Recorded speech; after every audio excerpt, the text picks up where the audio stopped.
Is it?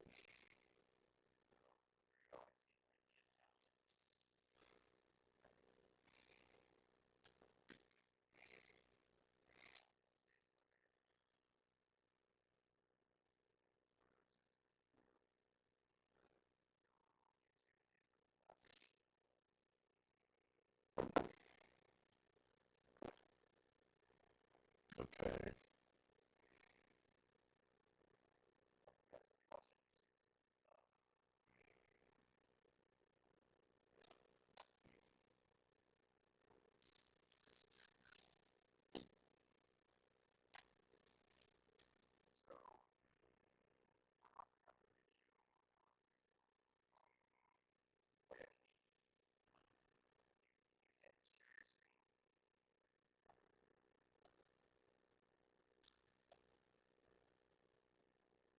Is that working?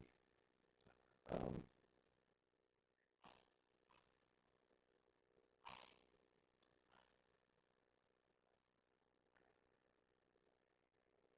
um,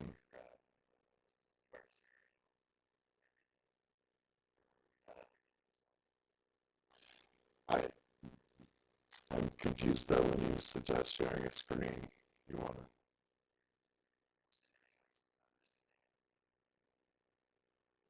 gotcha.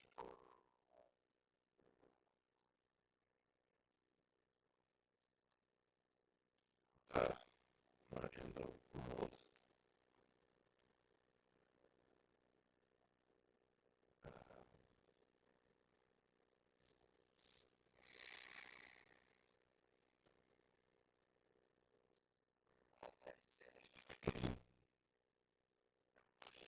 Um, what kind of sound issues?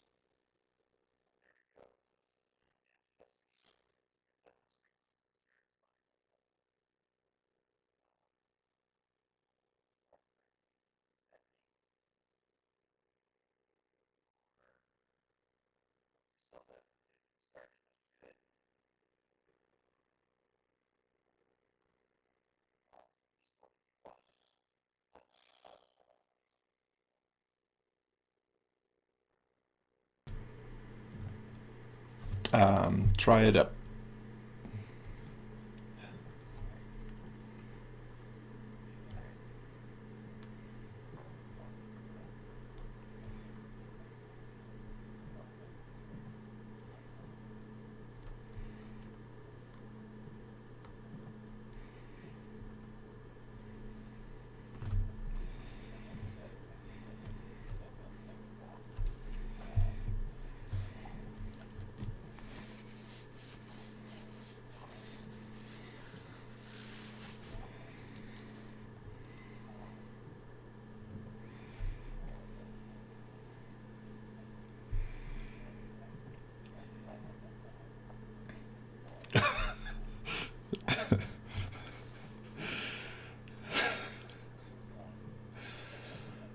Oh my goodness.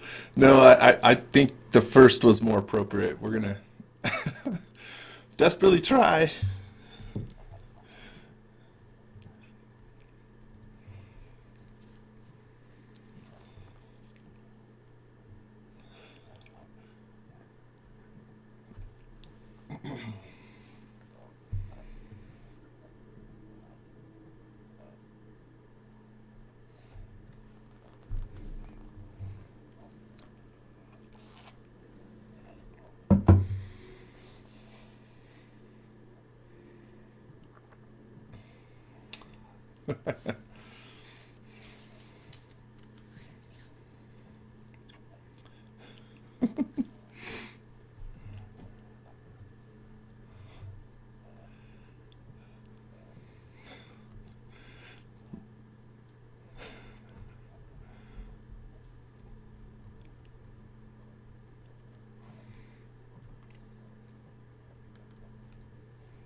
Well,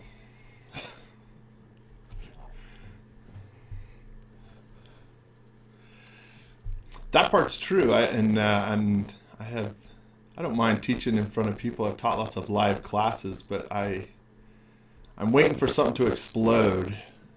I'm just waiting.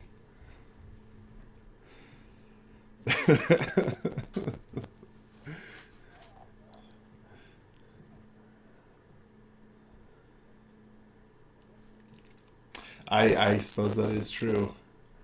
I do, but in the live streaming arena, we'll still let you, Aaron. You can retain the title of the SketchUp guy. That's hmm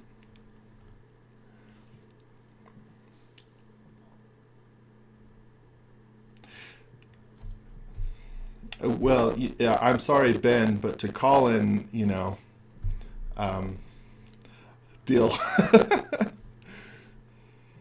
Are we presenting now, or are we?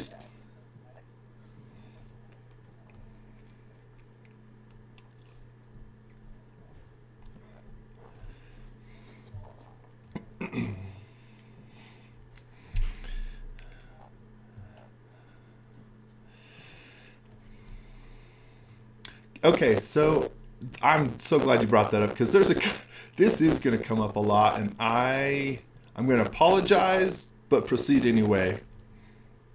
Yeah.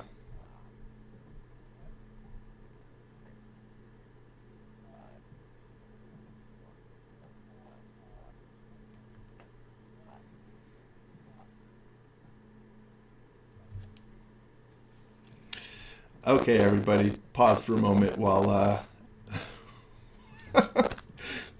if it's going to explode, explode now. That's fine. Okay, so I'm going to have Aaron look at my connection here. Can you see this, Aaron?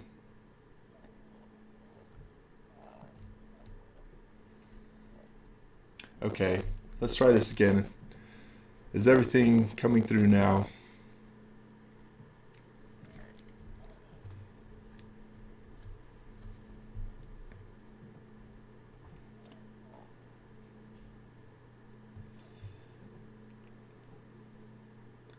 Which is my natural timber.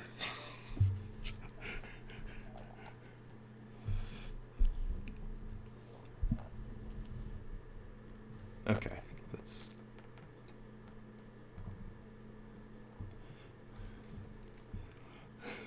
that's so true. Okay, how's the audio now? I'm moving my mic a bit.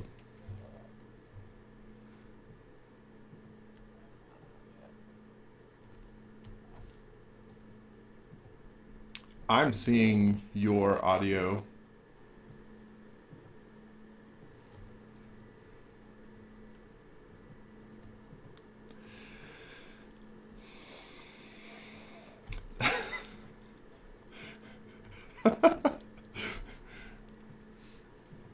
Okay, so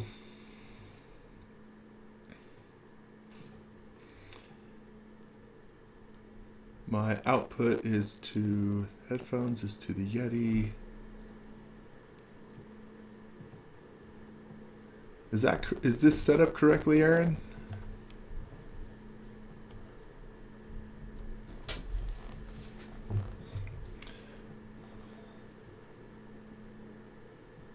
Okay, so say that again.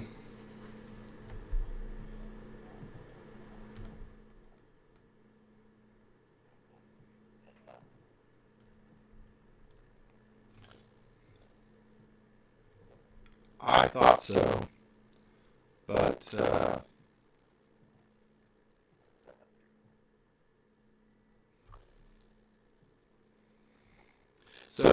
say that again.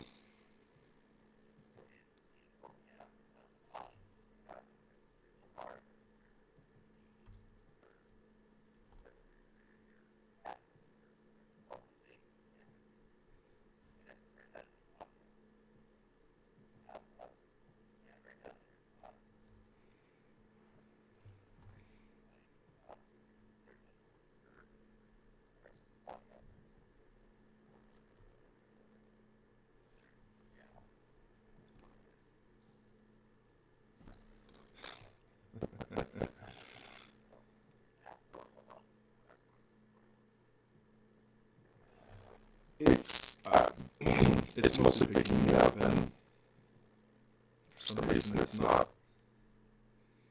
it seems not.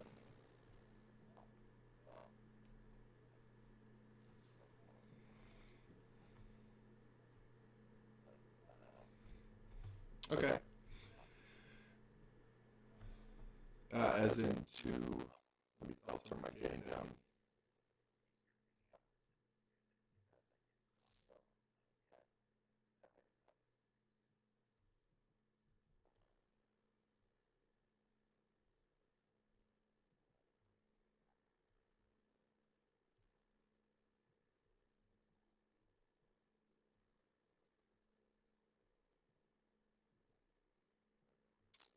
I don't.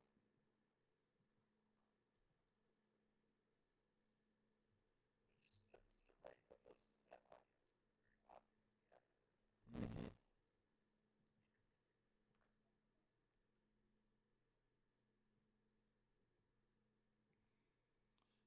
um,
okay.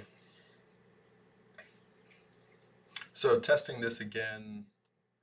Um, what's the feedback now, Jody? Is it any different, or is it?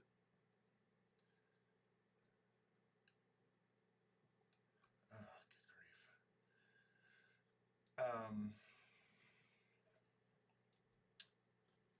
Okay.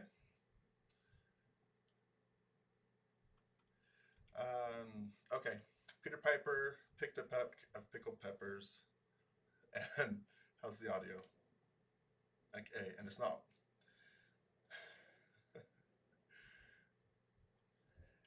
Okay, is it too hot or is it? Of course. Okay. All right. Let me know as we go forward, and we'll tweak it as we need it. Hopefully, and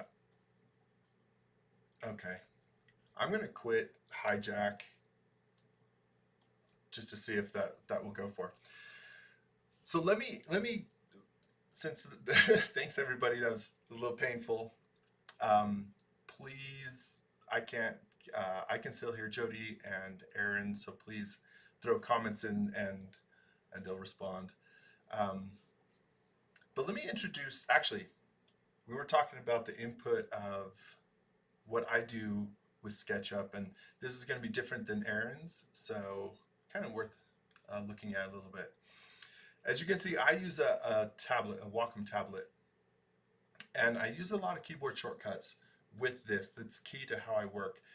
And I don't have a keystroke app working, so it's not going to show my keyboard shortcuts. I will try to use icons or explain what I'm doing because I have a lot of custom keyboard shortcuts so that it would be confusing anyway. But in that sense, if you haven't used a Wacom, everything you touch down to actually impact something. And for me, because I don't have the 3-button mouse, or Aaron as he uses that space navigator, I have zoom, pan, and orbit all mapped to keyboard shortcuts. So for me, I'll be doing a lot of this where I'm just by habit tapping these keys for zoom. For me, I've got them all right here. X for pan, V for orbit. So that's what's going to happen. Throw questions in as needed.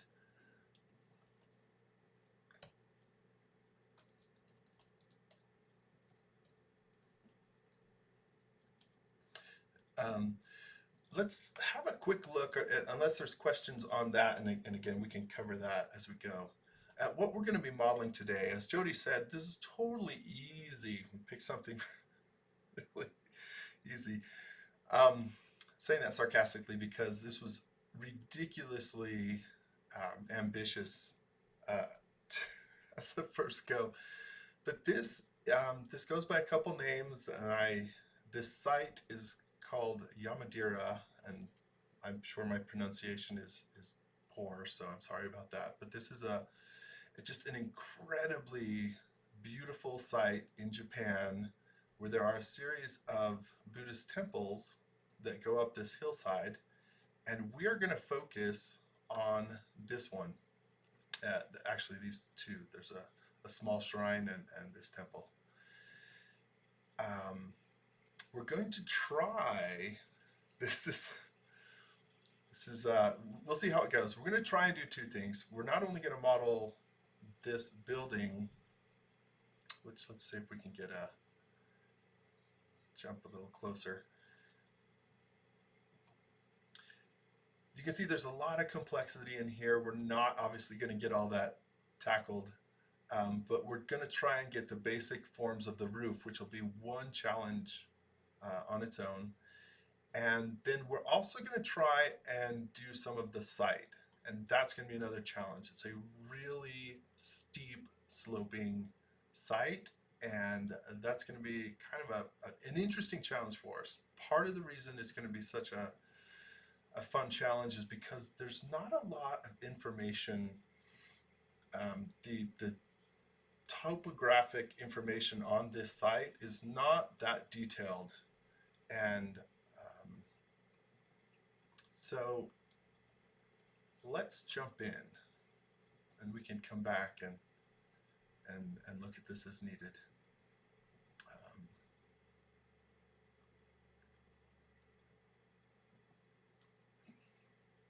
Well, that's why he's called RT Cool.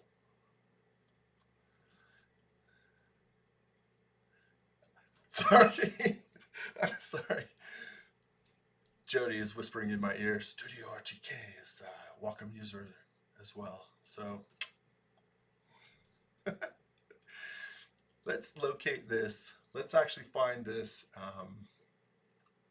So we're going to go geolocation, add location. I'm going to find this area. Thankfully, I've already got it loaded up. If we look at this, zoom out a little bit, right? So there's a larger city over here, and then up this hillside is where you can access this particular site. Now, as I mentioned, this is about as close as we can get, and SketchUp has two types of data that you can import. One's digital globe, so I'm going to select this region, and the other is near map. But near map only has certain areas, and I think it primarily has areas in the US, so it doesn't have this. So we're going to use digital globe, and we're looking at this site right here. Let's bring it in. All right, so we've got the imagery, which we're going to need, and if we look at our tags, we've got a basic terrain as well, which we're also going to use. But we're going to start by drawing on top of the imagery. So I'm going to choose a top view. I'm going to turn perspective off, and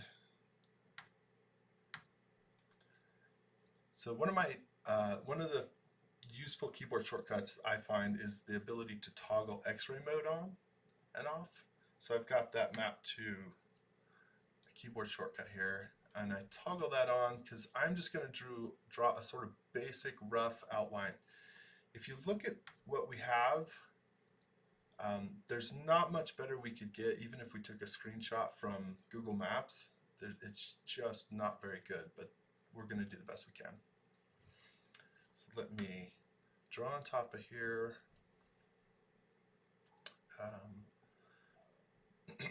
Let's say we start there. I know from the site there's some stairs here, and then this slope, this one is a much steeper path. But let's say we do something like that, come out and come out like that. Just very basic. And let's offset this.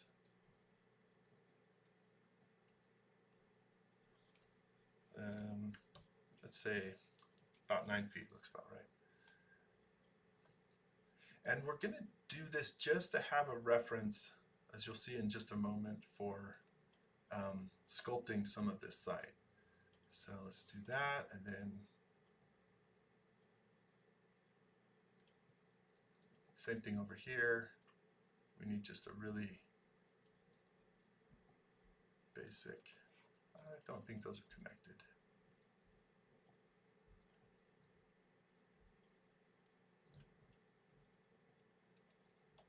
So got those, offset those, let's say 9 feet. Again, will just give us a reference. And then we need a little bit of this area right here. So I'm just going to draw, let's say, kind of an outline of where the building sits on this hillside. Give us a little bit of a reference area. Something like that.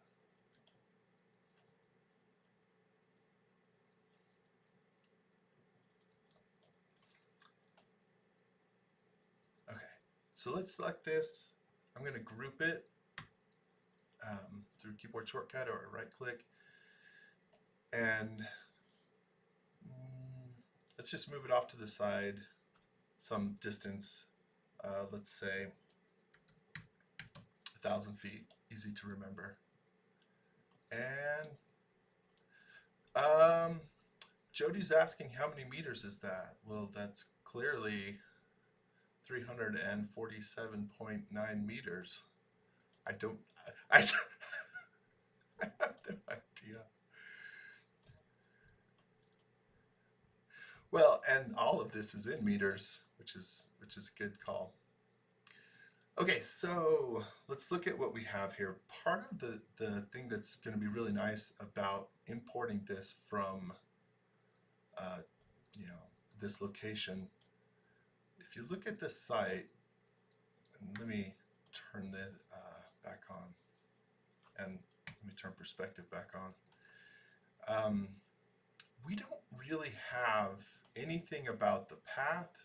We don't have that rock outcropping. If we go back and look at what this looks like, it's got this really cool large rock outcropping, and then it's this really steep site with these paths embedded in it, and we don't have any of that reflected in here. So we are going to add some of that, and we're just going to add it by eye. Obviously, accuracy is going to be pretty decently off, but we're going to try it anyway. So I'm going to select this, unlock it, and edit it. And what we're going to do is take actually this set of tool, nope, not that one, this one, Artisan. We're going to take the Artisan tool set. Artisan is a plugin. It is a paid plugin, but it gives you some sculpting tools that are going to come really in handy for this. So Aaron suggests that we reference, he uses Sub D a lot, and I use Artisan. That's not actually true. I had to go learn Artisan this week. This is where we're jumping headfirst into scary territory here. So let me toggle. I'm going to view hidden geometry. What's nice about this is that it came in as quads. Now, if you've used terrain data in SketchUp and you've created terrain data from some of the SketchUp native tools, it tends to work in triangles, whereas this brought it in as quads, and that's going to work in our favor using Artisan. Because all of these, let's just do a few really quick intro. If you've never used Artisan, let me grab the sculpt brush here, and you see our radius is really small, so I'm going to make this, let's say 100 feet, or let's make it 35 meters just for, you know. And this has you can see that red arrow, and I can tap the up and down arrow keys to make the strength of that stronger or less. And what it does, you can see it sort of, we can sculpt actually on the site. And if I bring this down, we can push in. So we can do some pretty dramatic sculpting on here. So let me undo that for a moment. And if you do use Artisan, again, the arrow keys, tap right and left, will widen or shrink the sphere of influence, or that circle, and the up and down arrow keys. But you can also, if I just hold this and move my mouse, you can also grow or shrink. And the same with the arrow key. If I hold the arrow and move my mouse or tablet. So that's another quick way to do it. One other way is just to be precise. As you saw, we can say a 200-foot radius, and I want a strength of, let's say, 20s, enter, and 20 is not actually that much. If you watch the arrow, if I say 300s, it's not actually that much. And that's a good thing, because you can really start being dramatic with this tool. So this is nice and subtler, and if I just said something like 20s, then we're going to get just a little bit of change. So that's some stuff around sculpting with Artisan. Let's see what we can do here.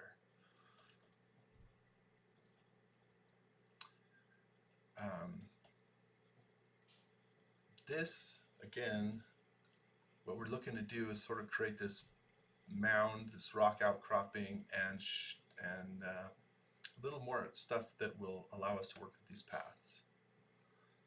So I'm going to bring this back. That was 1,000 feet. And I'm going to move it down, and we'll use it as a reference. We'll turn X-ray on, look at it from the top view, and so we know that's where we're sculpting. Now, one of the things right off the bat is we don't need to be so ambitious, so I'm going to cut away a lot of this terrain. We don't need all of that terrain, so I'm just going to get rid of a ton of it.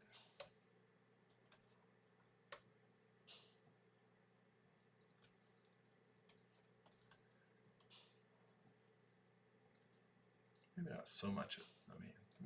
Maybe we'll cut it a little bit down. Let's start with a little more, and then we'll go from there.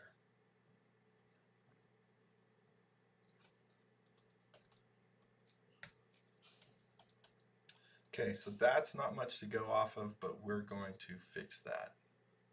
So again, you'll see me do this a lot, where I'll just jump to the top view, turn perspective off, and we want, let's grab everything here, and in the Artisan toolset we have the ability to subdivide.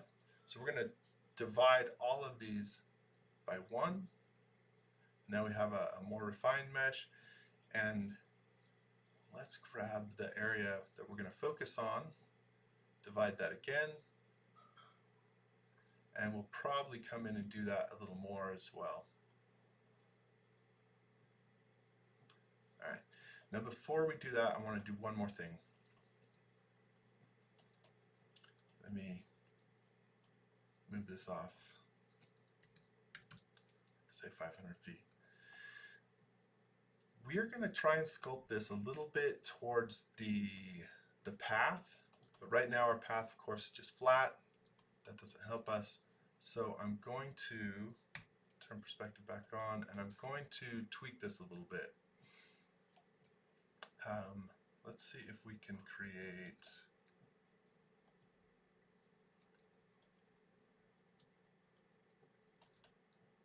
That's one path. I'm going to copy that up and see if I can create a surface out of that.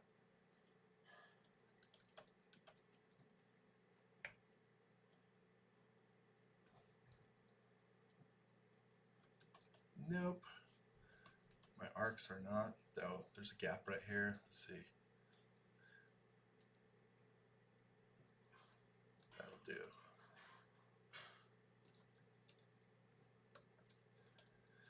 And this is going to be basic. Like, let's just take and rotate this upward by a few degrees. I don't know. How does 4 look? Yeah, that's upward slope. This one's going to be much more, and there's some stairs on it, so let's draw on top of this group and say, okay, here's, we're going to have, this, if I remember correctly, there's something like somewhere between 15 and 20 steps on this last thing. So let's say each step, let's make them 12 inches wide and 7 tall. So I'm going to move that down by 7. And then we're going to copy that. Now, you know, let's say 15 times.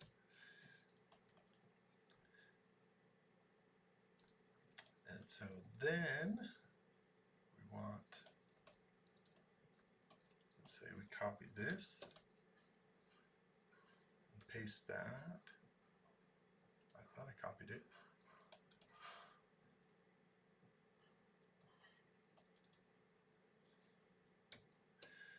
$14. How many steps are suggested? Okay, I'm going to make a surface of this first. There are 59 steps, at least. So okay, we've got this surface, and then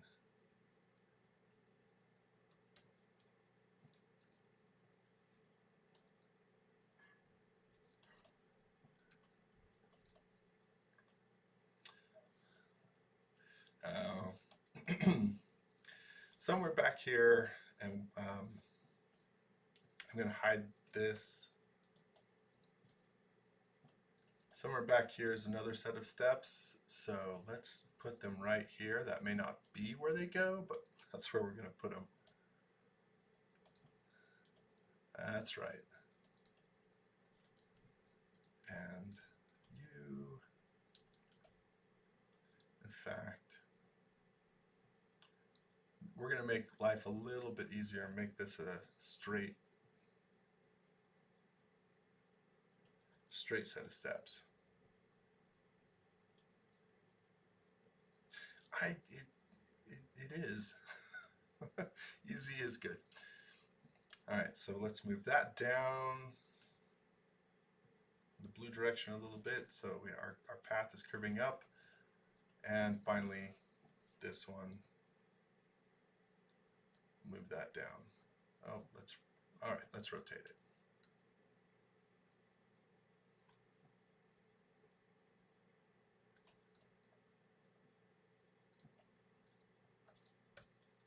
Okay, so if you've hung around, let's see what we've got now.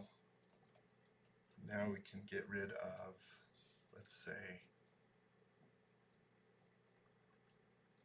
all of this stuff.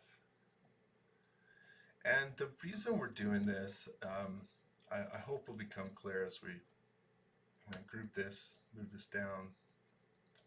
If you look at this, see, this is kind of more what we're trying to get, and we need to use that as a reference. So with that, now let's move this back into place and start sculpting. let's see here.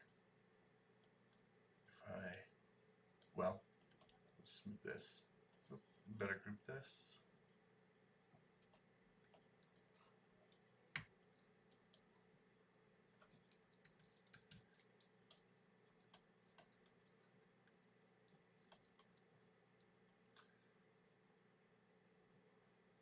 All right, somewhere here,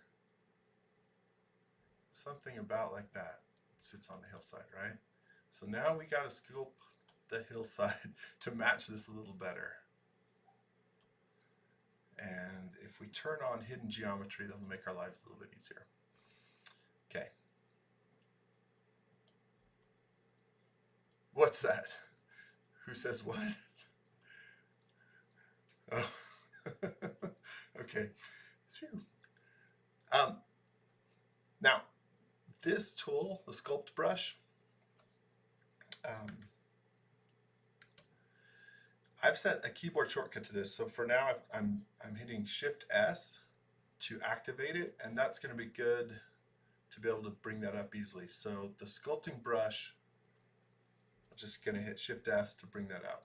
The another thing about it is it has a couple modes, sculpt, smooth, and we're going to use a few of these. We're going to start with sculpt. So we need to start by pushing some of this hillside down to match this, right? So let's see, what do we got? Let's make it, I don't know, -50 strength to start with and see what happens. That looks all right. It's so easy to go kind of crazy and overboard when sculpting.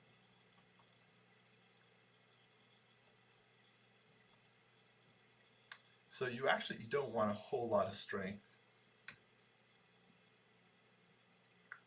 Another thing that can be handy is, you see it orients to any surface. It's you know, hovering over it, but you can hold the Shift key, and even though I'm, you know, hovering over that side, it will push it straight down in the blue direction. So if you hold Shift, it will sort of operate just vertically.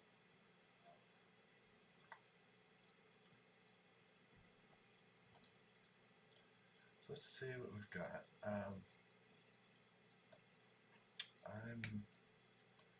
Let me turn perspective back on.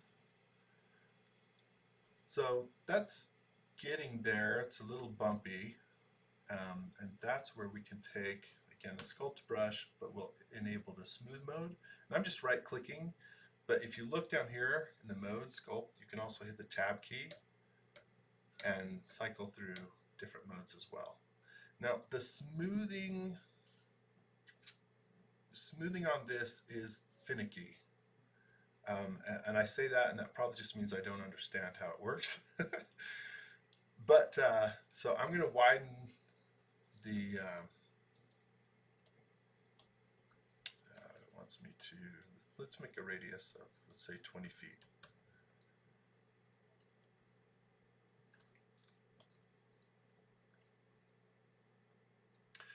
So Jody was mentioning, did that come up, Jody? Jody, so let me talk a little bit through flattening this. And Jody brought up why I use this instead of the sandbox tools. And the sandbox tools actually could be really useful, especially if you had a good contour mesh. But they also, again, because we're doing a lot of free sculpting to do this, this sculpting brush is, it just works better than the smooth tool from the sandbox tools. If you use the sandbox tools, it has a tool like this, where but it only works in one, so you just be doing one, one, one, one. It doesn't sort of work like this does, where you can work over the whole mesh and have an effect on it.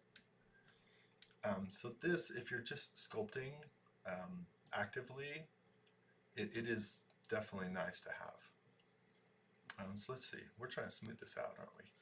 When you smooth with Artisan, what I found is you sort of just test whether your arrow and your strength is sort of going up or going down. One of them's going to work, one of them's not. And I don't know how that works, so let's try there. See, now we get better smoothing. And let me turn that strength down a little bit. This is definitely an iterative process. So we're going to smooth this out. We're going to sculpt a little more, smooth it out. We won't drag it out too long, but it is very much an iterative process where you're sort of just going back and forth, especially with as little information as we have. Okay, so that's looking okay. I'm going to pull this up just a little more, and then we'll move to this other side. I want to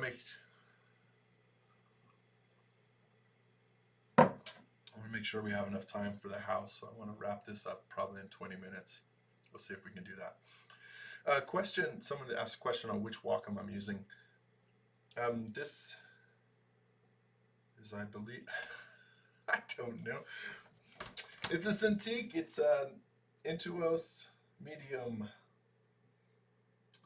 The Cintiqs actually mirror your screen, I believe, which are pretty killer awesome.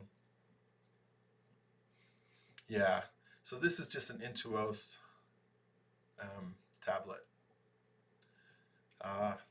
Good. It's Intuos Pro 3. Thank you. All right, let's, like I said, I was going to bring this up a little bit. Let's turn our radius down and just barely bring this up. And we just want it close. It does not it does not have to be exact. Close is going to do fine. Okay, so we need to bring this hill up a lot. So let's go back to our sculpting and start to bring this up.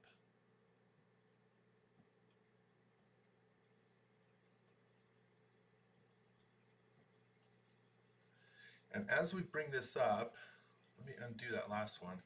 And I'm going to add some more detail to this area. We're going to need it for this hill. So I'm going to select some of this and subdivide it again.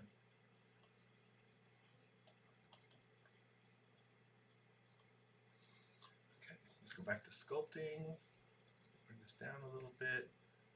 Bring our strength down and kind of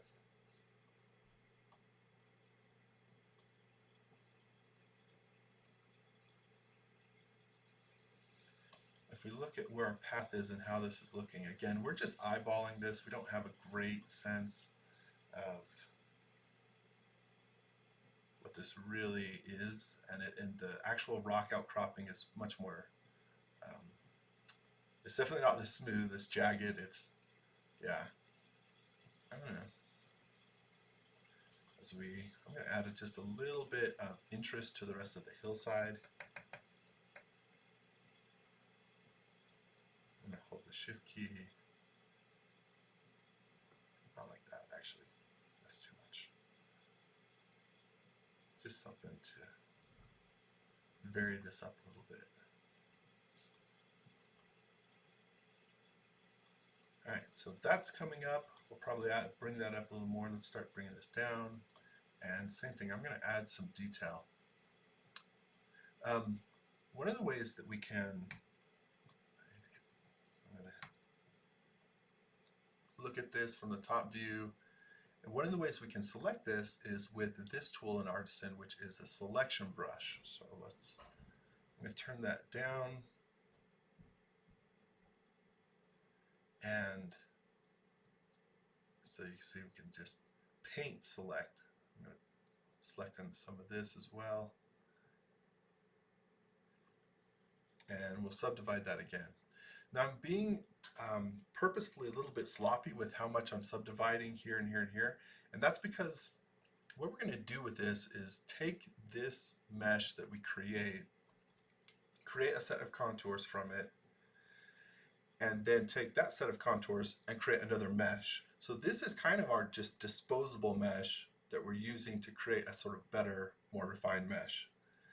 That's where we're headed to. So with that, let me turn my perspective on again. That's how I prefer to model with this. And we're back to sculpting.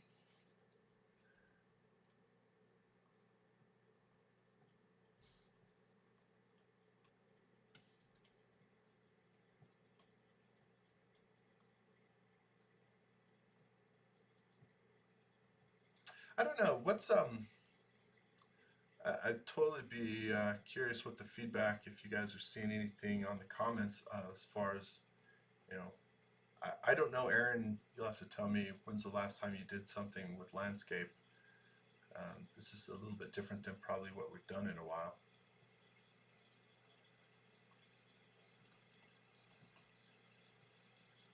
Yeah.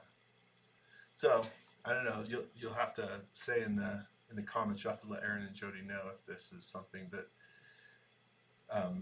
it seems interesting, or if there's something like we should never ever do again, which is okay.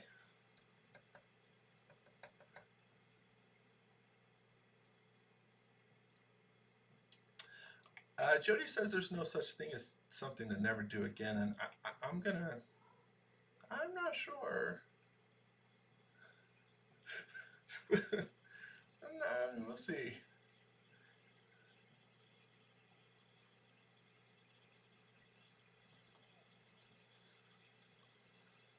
I don't know about the Cobra. Anybody watch Aaron's Cobra and want to rib him about it? Apparently, it's a thing.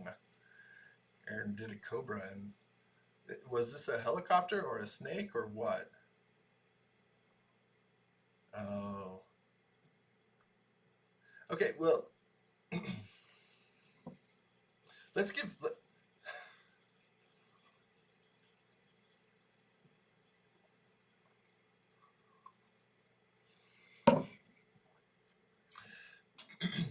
So, let's give Aaron a lot of credit here. Aaron. No, let's Aaron, this is kind of too steep. I'm gonna smooth this out a little bit, but Aaron is much better about picking a topic and jumping in and bravely, like, let's just go through this together.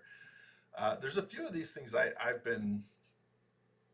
knew landscape was not something I did frequently, so I have like looked into some of these topics a little bit. Aaron jumps into the deep end. Yeah, so props to Aaron for that.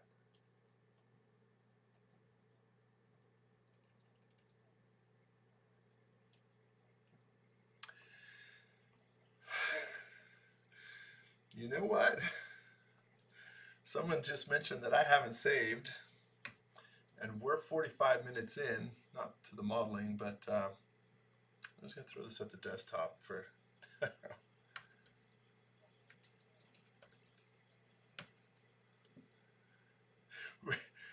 Okay, now we can. What they call, Aaron says they call it the Notre Dame mistake. The what? Oh, the Notre Dame mistake. Oh no. Aaron says he lost the model an hour into it. Oh, that sounds painful.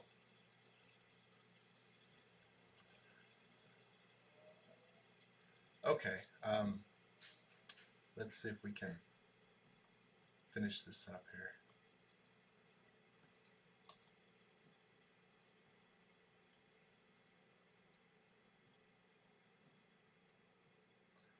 What, like create a, somebody's asking for a tool to create spheres? Like,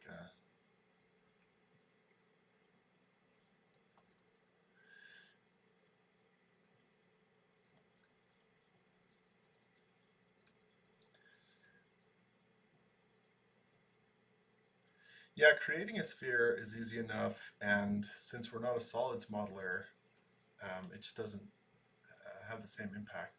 This, if you use Artisan too, just as a thing, if anybody uses Artisan and knows how to do it in a better way to get these potato chip edges, I don't. Like, I try to like go all the way off the edge with the tools and to keep that from happening, but I just cannot not get potato chip edges. I'll call them that, but that's that's part of the reason why this is a little bit larger than what we're going to need, because I can't get good edges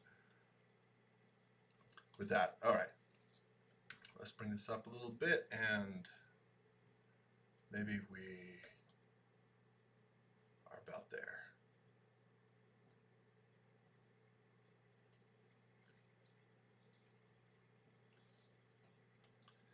Let's bring this up a little taller.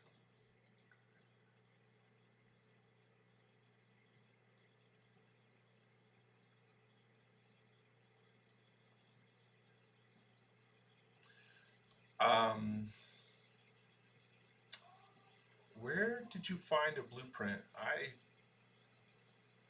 was looking around for some more information on this, and was definitely struggling to find some good references.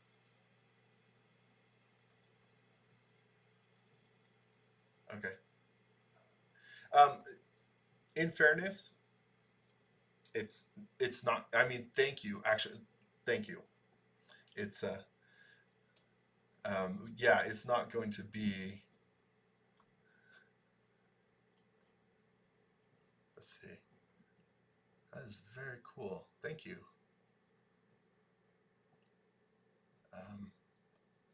Yeah. These roofs, doing these roofs is going to be so much fun. I know. All right, so this is the part that I knew would be a little bit like, okay, sort of refining this.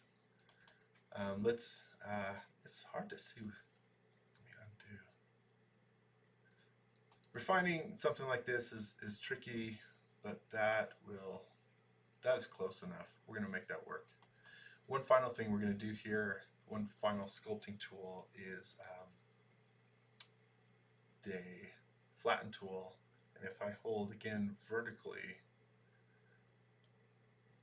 it will, let's see if we do this way up. It will try to, you can see, take all those vertices and align them. So that is going to be our site.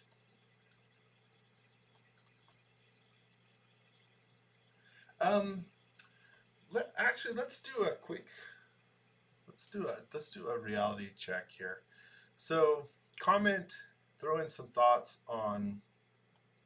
We can spend another 15 minutes and sort of 15, I hope, and integrate the path into this hillside, or we can just sort of be like, you know what, this is fine, and we can start working on the building. So throw some thoughts, because I can appreciate that this is getting kind of long. Let's take, Aaron suggests, let's just jump in. And I think he's right, that could be kind of painful to watch. I'm going to model this off to the side to make sure I'm on the axis, and then move this up into place. And let me turn. Okay, so we're again going to sort of just do our best guesses. That looks about the right size.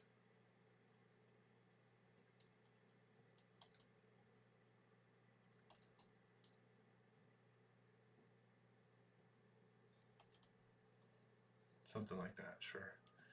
And we're going to do our best to guess at the height too. Now, if we looked at the plans, just that the drawings and stuff, we could infer some of that, but we're just going to make it up.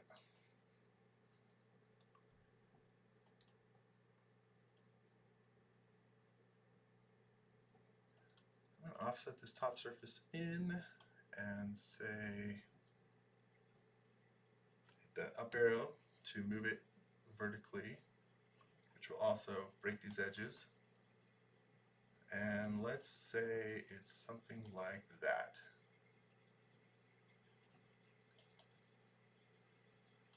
All right, now I'm going to copy this and open it up in a new file where we can work without some of this other geometry interfering, and then we'll bring it back. But we've got the size right, so that's what we'll use. So let's copy this and paste it.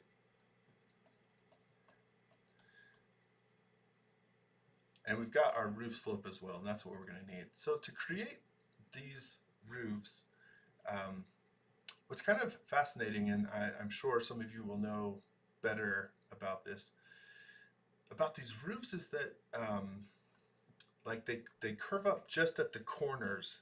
So if you were to do, we could do a quick, let's say, profile, something like this. And we could definitely create kind of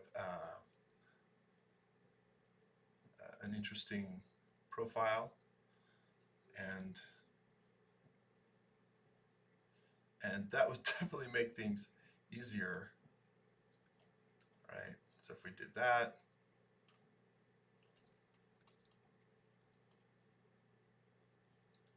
and use the follow me tool, so I've got this, hit the follow me tool, select the surface,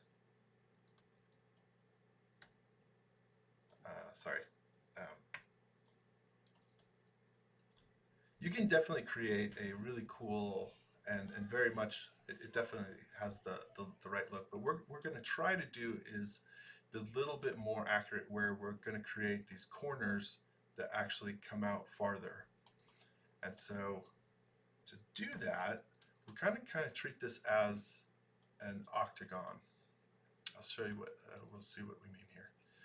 So we're going to create just one corner of this. I'm going to split this up and use just this corner, and then we'll bring it back. So I'm going to copy it and paste it over here to the side.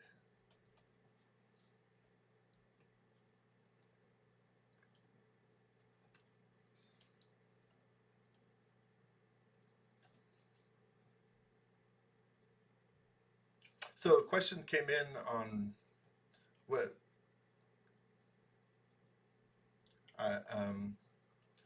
Jody's saying. There's a question on what we just, are you saying that the form we just deleted over here? I did I drew a follow me form here. I'm going to copy this, and then I'll just undo back to this. Perhaps is I'll leave this up as a comparison. So I'm going to reverse the faces and group it and set it aside. But is that, let Jody know if that's what you're asking about, because that's a follow me operation that we can show how you do that. Okay, let me paste this back. The way that I'd be curious if any of you have drawn roofs like these, sort of what your approach was. This is the way that I kind of thought, okay, this works of a sort. So we're going to extend this out. I'm going to draw a line, hover over this edge, hold the shift key so that I can continue that edge, right? So it's in line right there. And then some point off of here, and again, I'm not worried about being too accurate, but then I'm going to draw this vertically. And doing this because I need this to be in line with the corner, because we're going to use this across all of these. And then finally, I'm going to draw an arc from here to here and pull it down, right? And then if you do this and you just draw an edge from here to here, and you will make your life a little bit easier, but just for kicks and giggles,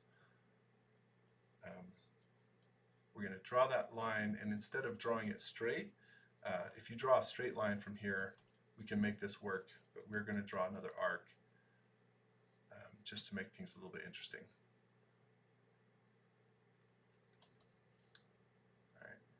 And then we're going to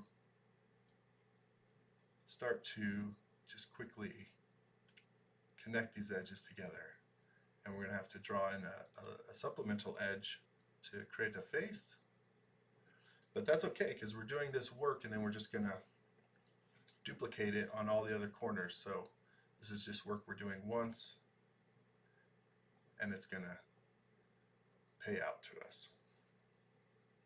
So bear with me just a moment as I draw these. I could have reduced the number of arcs in this, the number of sides, the number of segments in this arc, and that would, obviously make this go a little bit faster. Oh yeah.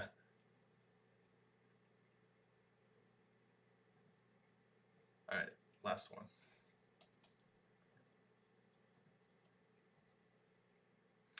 And let's select all of these.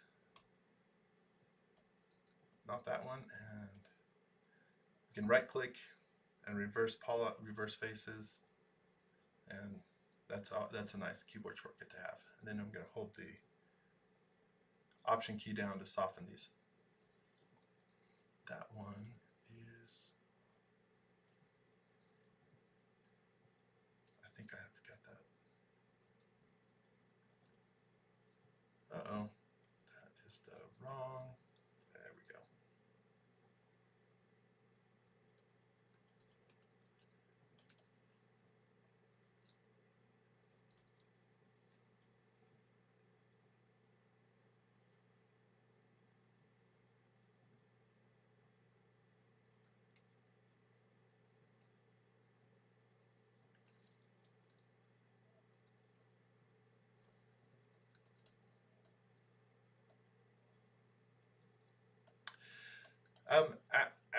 So Aaron asked the question, is this something that could be done with Curviloft? And I didn't try it, but I suspect it could. I think you could also take, right, before we divided these arcs up, again, if we took, in fact, let's do a quick test here. I'm going to copy that and then undo back to before we stitch these.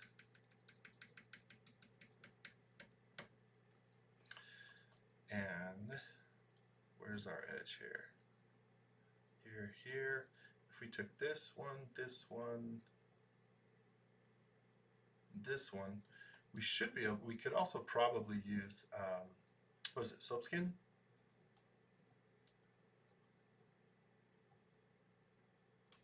And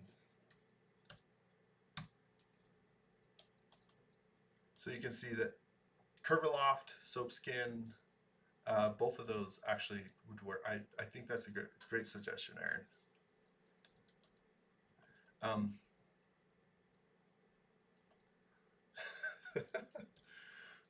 Well, and I am going to go back to my stitched version. Just use, I'll say it's the excuse of using native tools. It's also the excuse of I haven't done the next step with a Curviloft or soapskin form, so I feel a little more comfortable failing that way.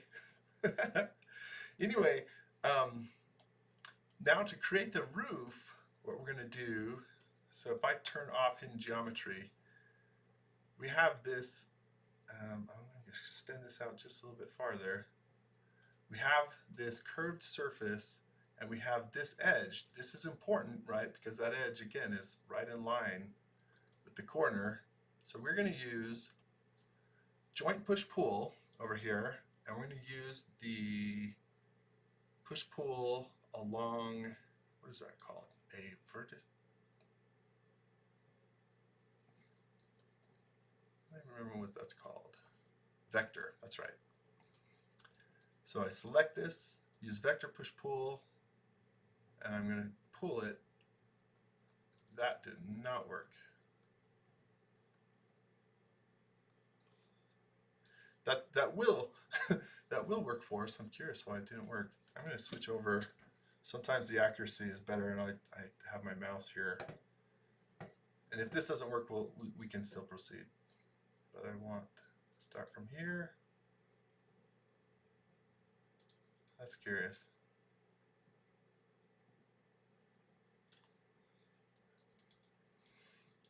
Well,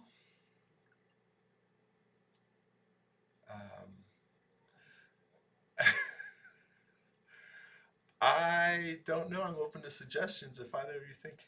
I have done this, and it pulls it down along that edge, which gives us a nice. We'll just move forward without it, but I don't know why that's not working. I've had success with this before. Anybody wants to throw out some suggestions?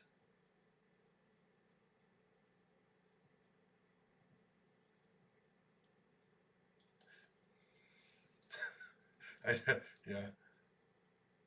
I'm going to jump through a quick few of these. That's not what we want.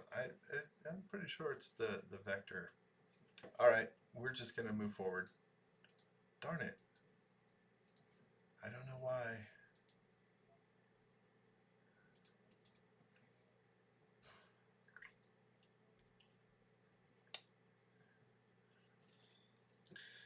Let's try it. Someone suggested we press some hotkeys. We'll try it, but we won't linger on this too long. So need this selected.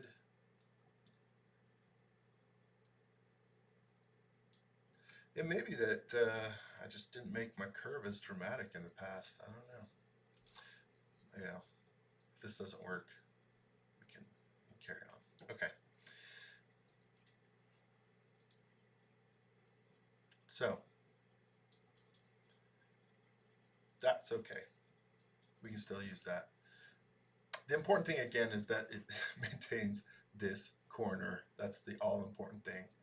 And one final thing, we're going to use tools on surface. Let's just draw a line.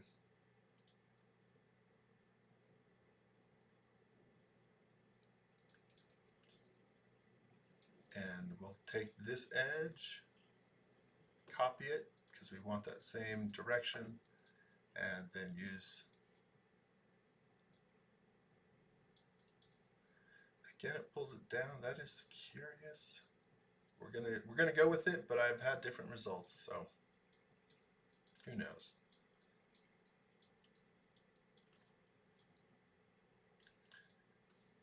All right. So if I toggle this on, we're just going to delete this inside. We don't need that. We don't need that stuff.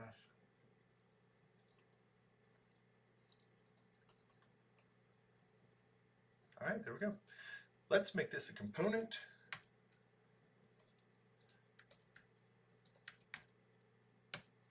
I'm terrible about naming components, but I guess you better do it when you're live. I don't know, do you name your components, Aaron, when you're streaming? Aaron says he always should. What's in...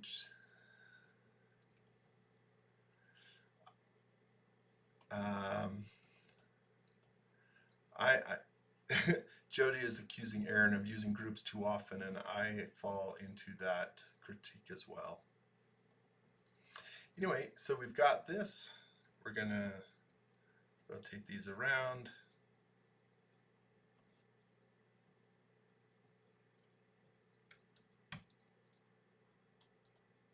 Three times, and then we'll just match up these corners.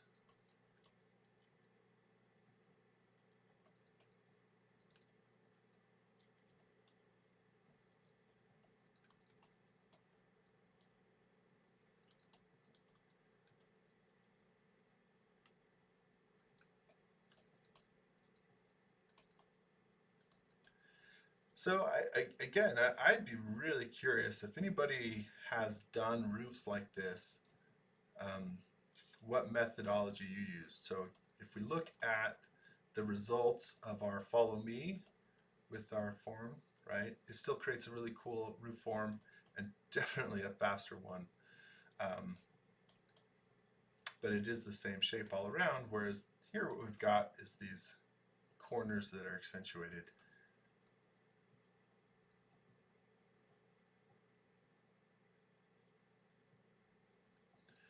Alright, so now let's take these, make them unique, and actually, might have been the other ones, but we'll rotate it. Anyway, this is more of a rectangular. It doesn't want to move for me. So I've got keyboard shortcuts to hide similar components, right? So if you go into View, Component Edit, you can hide rest of model, hide similar components. I've got keyboard shortcuts set up to do those. I don't know which is which. I just tap Shift 2 and 3 until I get what I want. Because I don't ever remember which one is which. And with I should be able to select this and move it, but nope.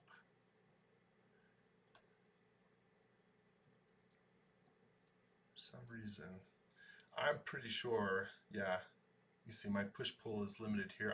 I'm pretty sure there's some geometry that's gonna start getting tweaked badly if we do that. I do want this to be square if possible, so I'm going to do a quick intersect with model.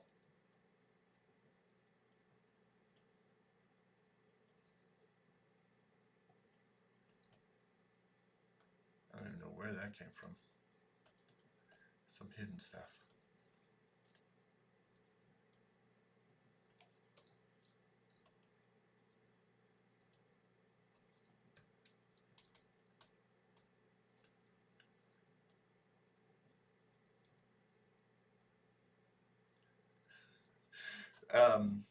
Comment on, will we upload our unfinished models to the warehouse so that anyone in the community can finish them? Absolutely.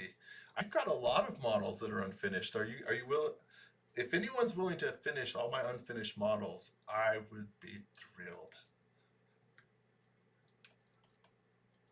I am for it.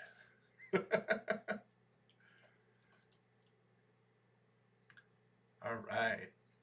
That looks a little better. From this point, let's just start filling out this roof. Now, the size of this, let's see. We made this too big. So we're just going to lazily shrink this down. And I'm going to wrap up the I'm going to shrink down the outside of these components, which sometimes I'm sure a few people are cringing because you don't necessarily want to do that in all cases, but this is my bad unfinished model, so I'm going to do it anyway. Yeah, take that. That is going to be close enough. So let's see. If we look again, let's jump back to our reference here.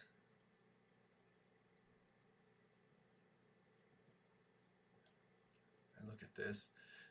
There's a lot of stuff going on. We obviously won't get to all of this, and but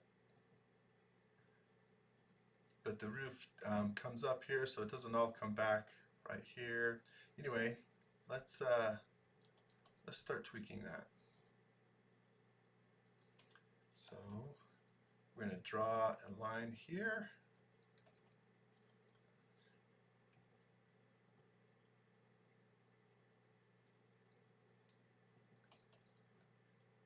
Something like that.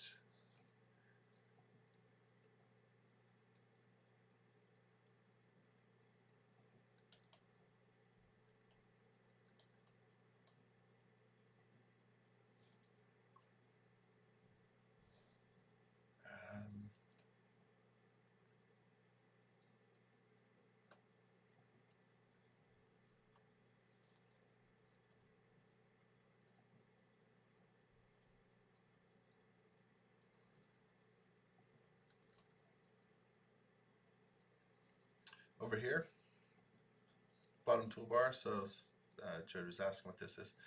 This is vertex tools. So if you're going to do organic modeling or subdivision modeling, the two tools you have access to in SketchUp are artisan tools, which has a lot more options, obviously, than we've been exploring, a lot more vertex options and subdivision options.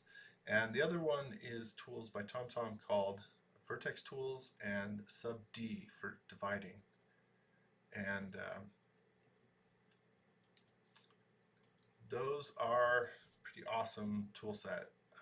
So these are vertex tools. I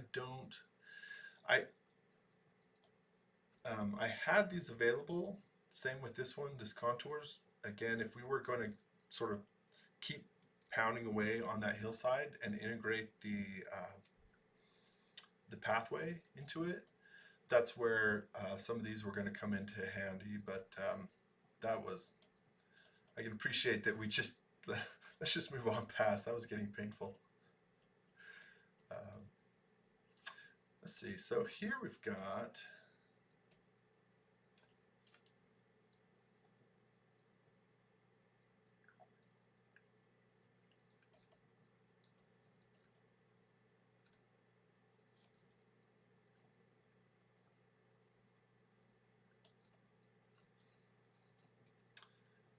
let's finish this up, which will be just sort of a some inference locking, get this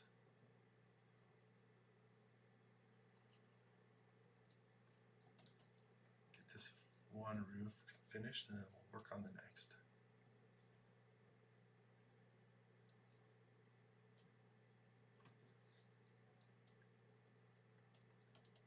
All right.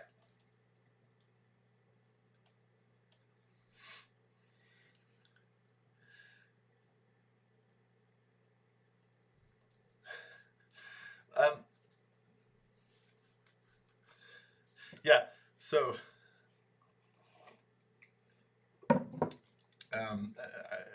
I just heard that a model off was suggested, I assume between Aaron and I.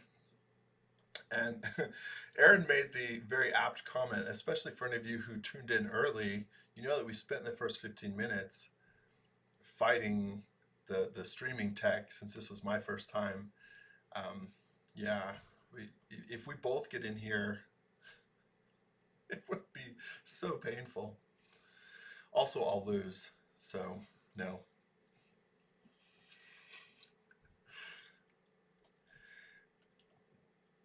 At base camps, we do shootouts, and I would love to see. I actually would love to see some more head to head. But the shootouts we do at base camp are like really simple things that you model, like like, hey, quick, what's this?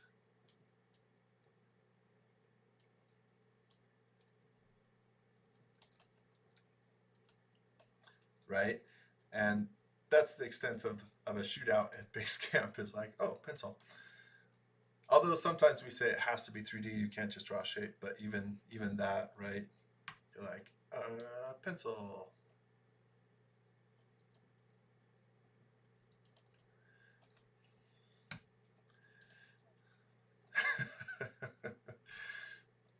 Some people, if you've been to base camp, some people take those models seriously, and some people like really are like, I'm undefeated and I will not be like, wow, I'm calling out one of the people on our team who will remain nameless, but some people take it really seriously. Okay, what are we doing here? I'm getting totally distracted. So we've got this piece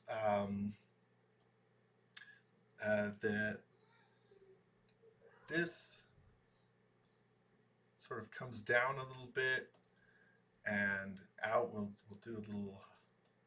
Oh, that's outside my component, so I'm gonna get rid of that, paste it in place.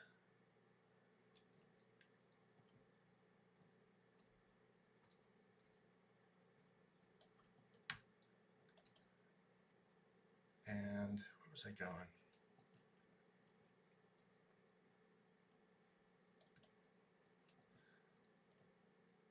Something like that might be all the detail we'll put into this one.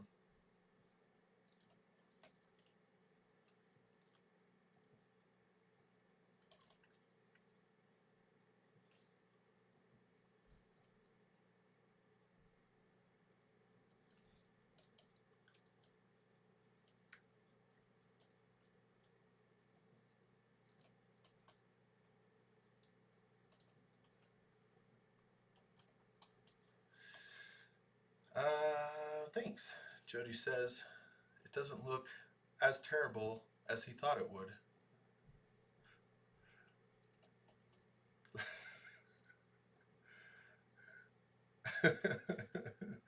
Okay. So that's that. Let's throw in. What are we doing on time wise here?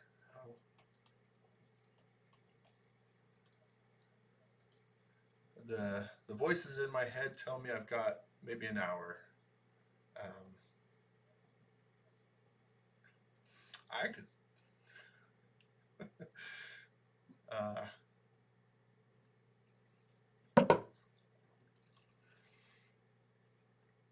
Let's see. Let's see. I am not.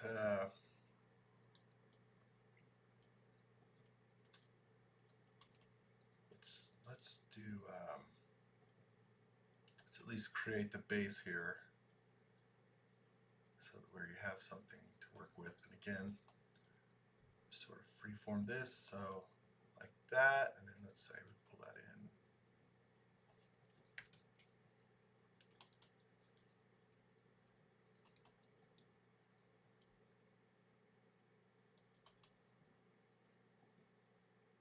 That should be all right.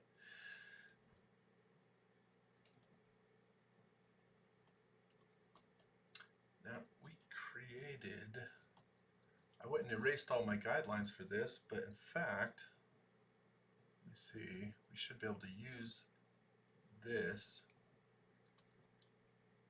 geometry here.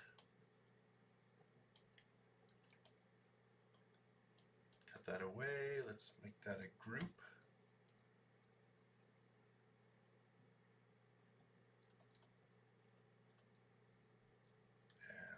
Rotate it this way, because we should have the same slope for our roof, so we should be able to use this.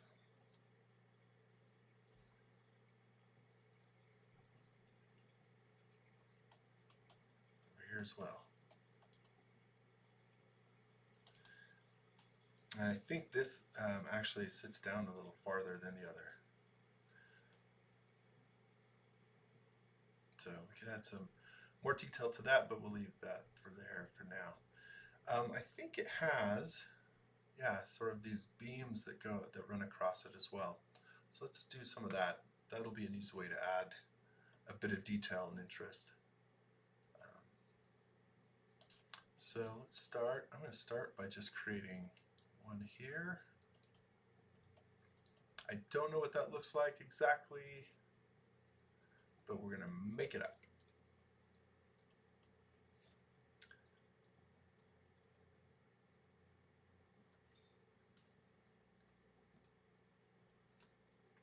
So our version is going to come down here. It's going to have this arc, and then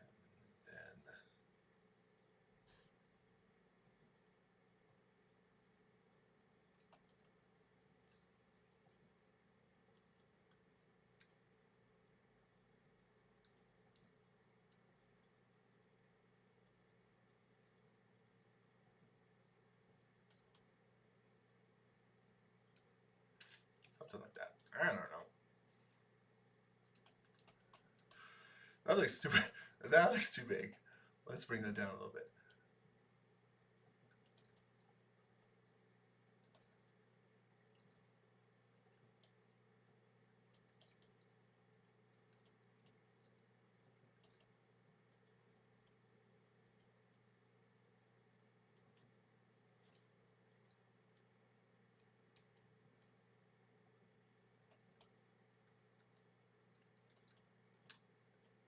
ornamentation here was getting out of hand, out of hand.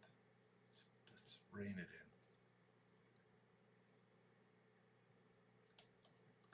in. Okay, so we've got this. I'm going to make it a group, cut it out,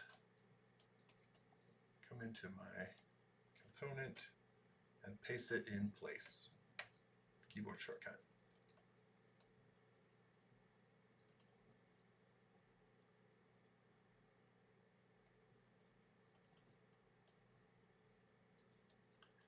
And we'll take that as put it down here as well.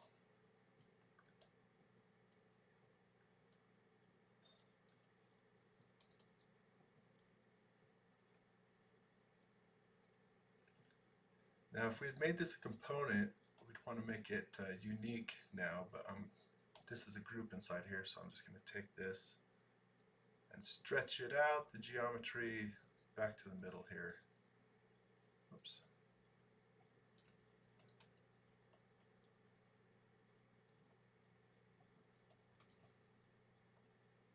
What do you say? What do you think, Mr. Gates? Is that doing all right? Oh, Jody was off watching the cartoons. I asked what you thought, man. I value your opinion, but apparently you think so little. Jody suggests we actually don't want his opinion.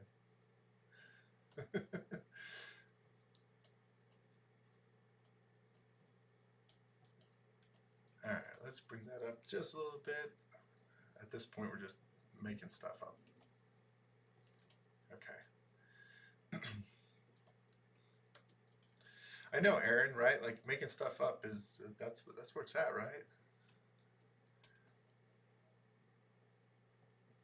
Real stuff is boring. Okay. Let's add one more piece of detail here, and then let's move down below. Again, in this, there's kind of some interesting things. Plus, this. What's that? My seams? Oh, I'll fix my seams. Jeez, get off me about my seams. There's kind of this interesting pieces, so let's add that, and then we'll fix our seams. If that's just bugging anybody and they're just wringing their hands.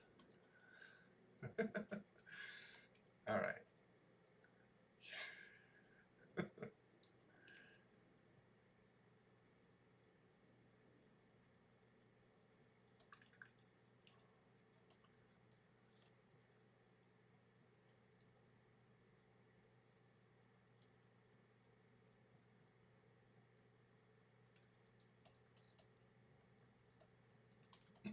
So same thing, we're gonna make something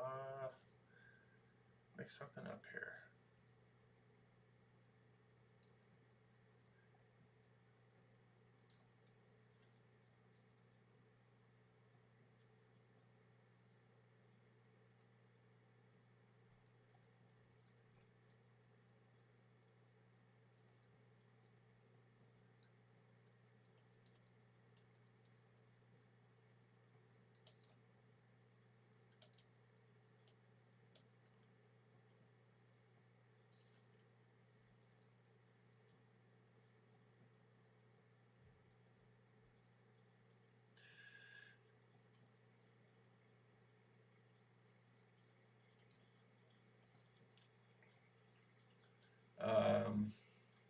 Jody says he shared my own YouTube channel, and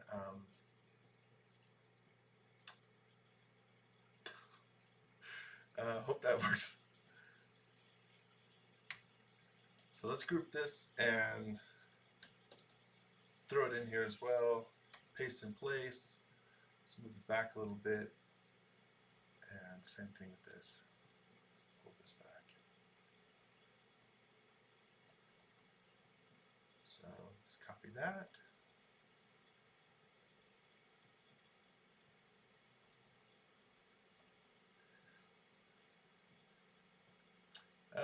What do you think, Aaron? Are you regretting letting me take the reins yet? Are you? Oh, Aaron says his cartoon is excellent and he wishes I would stop interrupting.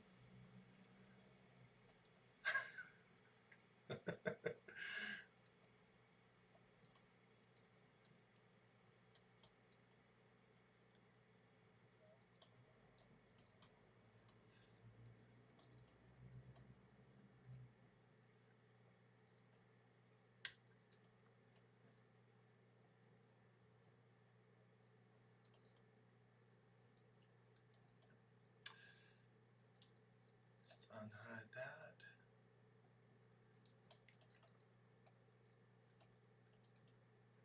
All right, let's see. There was a sort of porch on here. At this point,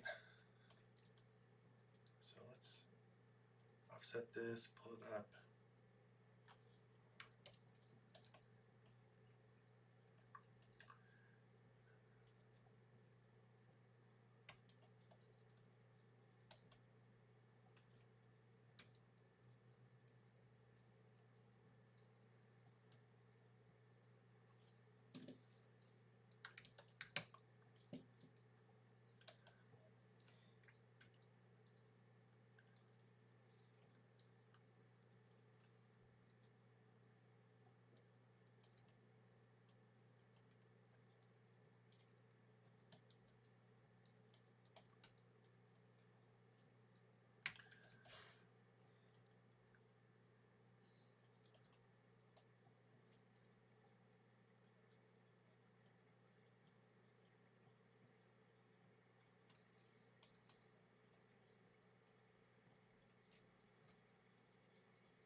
So I'm just doing a quick look at this.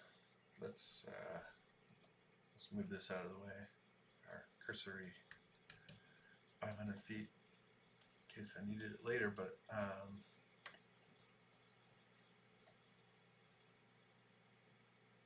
so there we go. That's doing all right.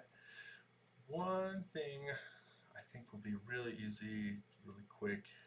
If we look at this, we've got this secondary smaller building. My understanding is that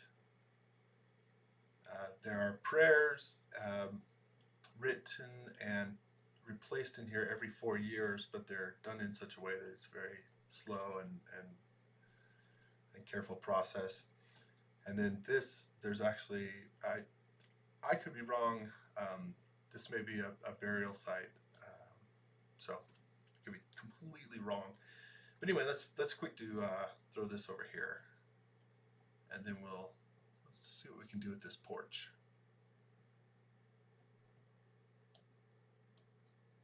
So since we've got this group here anyway, I'm going to copy it, paste it.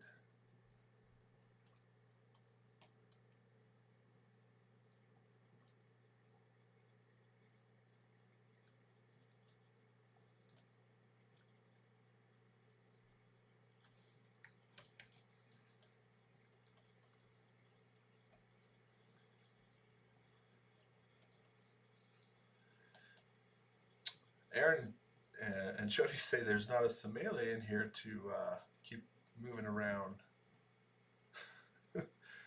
I'm not sure what that's a reference to. Well, I know I don't have a scale figure here. Is that something that you usually leave in and battle with?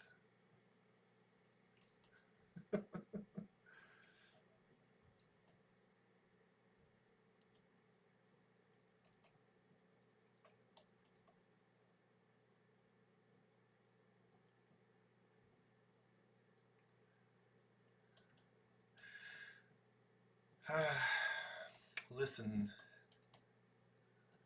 so I just got a snide comment from, forum troll. Thanks, Eric. Eric is piping in. Eric, again, going back to Campus, SketchUp Campus, which I helped create, but so does Eric Sargent, and he has an excellent an entire course on doing landscape and hardscape grading and softscape and entourage and trees. So huge plug if you do landscape.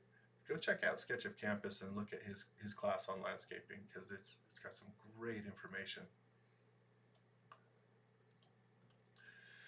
And that URL, thank you, Jody, would be learn.sketchup.com. So just go head on over to learn.sketchup.com and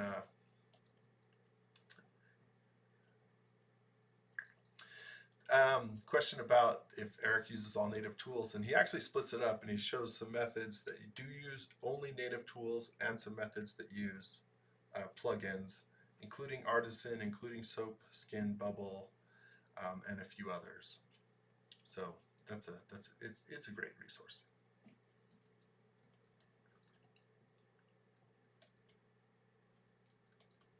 So let's say I'm going to copy this, paste it.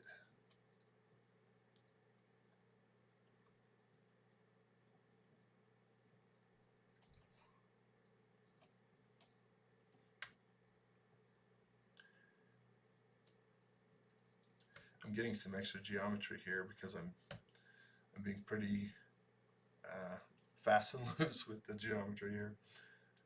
So let me unhide that, but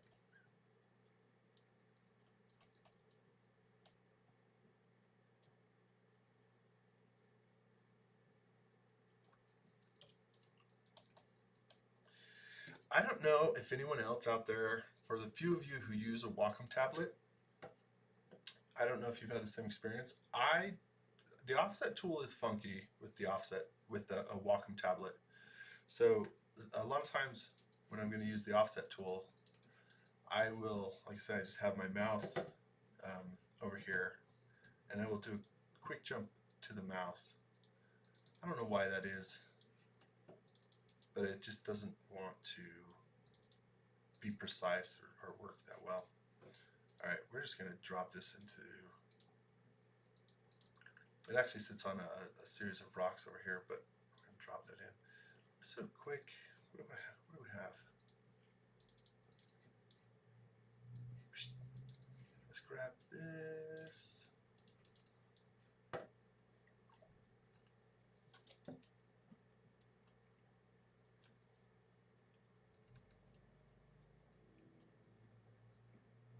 Let's grab some geometry here, subdivide it, and then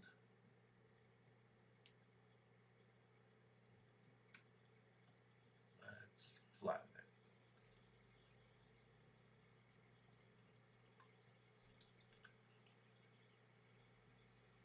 A little spot for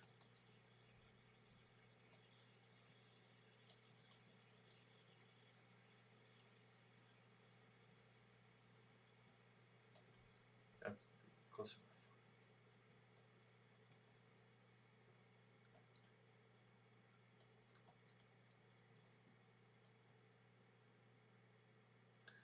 Sometimes it works with the Wacom tablet, and then sometimes it just doesn't want to hang on like this. Anyway, let's do that, and all right, let's leave that be for now. So that's over there.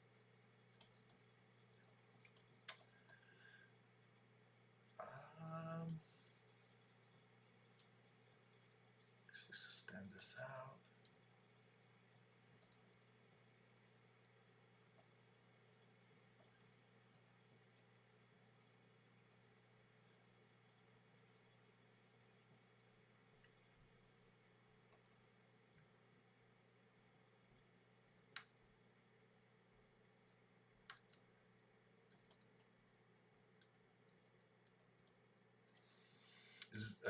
Is that a question that came up, Jody? So, a question on how would I, and I'm not the best person to answer this question. How would I differentiate between Artisan's subdivision tools and TomTom subdivision tools? What I would suggest, this is just based on my own personal experience. TomTom it's a suite of tools. You'll grab vertex tools, and you'll grab sub D, and vertex tools and sub D are both paid plugins, and you'll grab quad face tools. So there's 3 sets of tools. There's a lot to work with in there. But if you've done subdivision modeling, it's kind of a different paradigm than your typical SketchUp modeling, where you're always trying to preserve quad geometry. And in my experience, the vertex tools that TomTom has created are better for organic sculpting of some things. There's just more options with the vertex tools he's created than here. Now that's not, if you look at what artists and people have created, it runs the whole gamut the same as what you'll see in TomTom's tools. So again, you can use either one, but both of them are going to use quad geometry, and then you try and preserve that quad geometry and work with that, and then both of them have just subdivision tools. So again, the vertex tools that TomTom has created, I think there's a little more to work with there. But if you're doing landscape like this, there's nothing like the sculpting brush anywhere else that I know of. This sculpting brush is really awesome. So if you're sculpting on a terrain or just free sculpting a mesh, Artisan. But again, I could be not the right person to talk about that.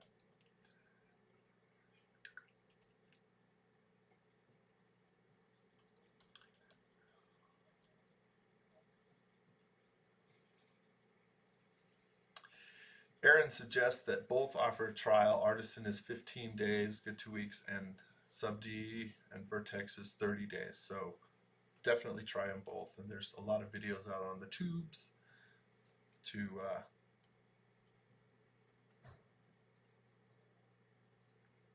give you some ideas on those.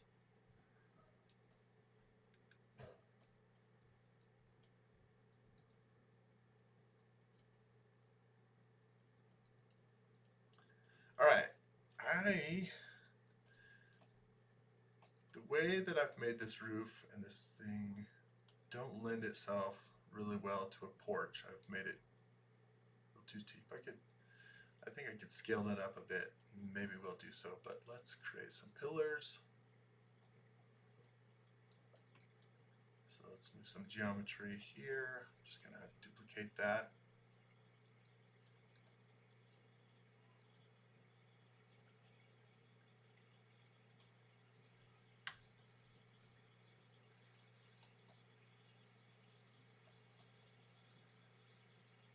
Let's come in,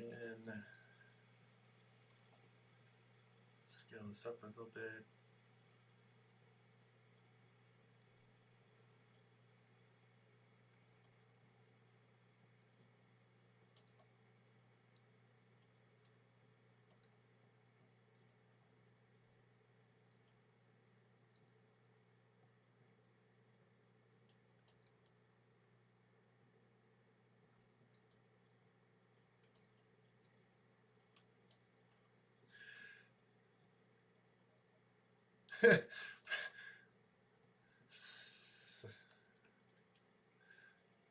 So Jody's telling me that someone's recommended in the chat a temple in India, I believe, that is insanely detailed, and I think we're running away.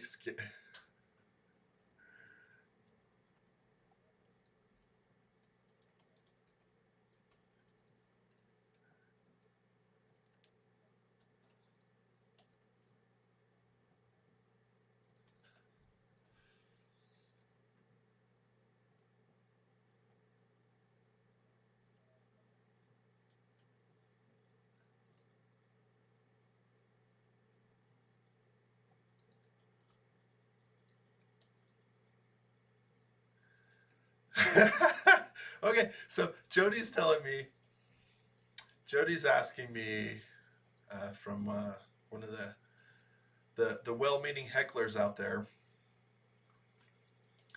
of how important is it to name your components? What was it, Jody? Name your components and okay, well, um, absolutely, it is so important. Nobody in their right mind who is a respectful SketchUp user doesn't name their components. I can't say it with a straight face.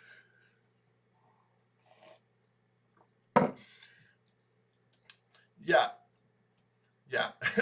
Aaron just compared it to flossing. Everybody knows they're supposed to floss. Very few of us actually do it.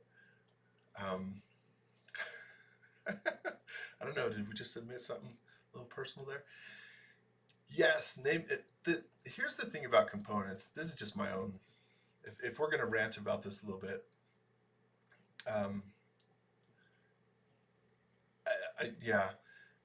If you work on a team, most of us build these SketchUp models, and you know, we're not sharing them with a large number of people, right? And that means you get to be sloppy. I to um, whereas if you work with a team and you need some and you're sharing models and you need some structure and organization, then yeah, it becomes much more important. Um, I don't know.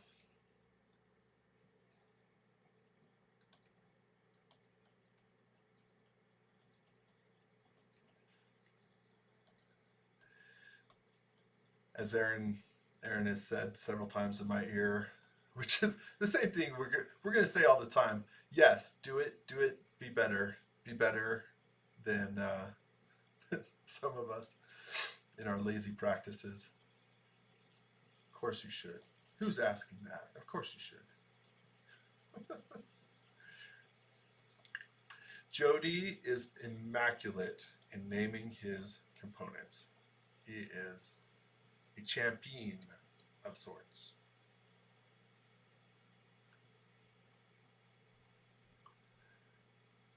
Oh, someone just suggested that you should name your components funny things, and then maybe you're much more successful about doing it regularly.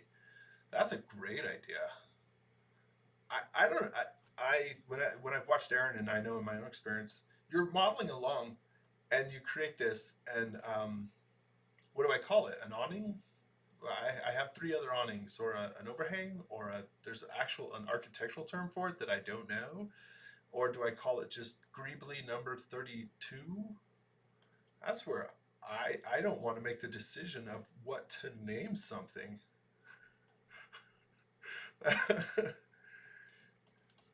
That's just that's me, my laziness.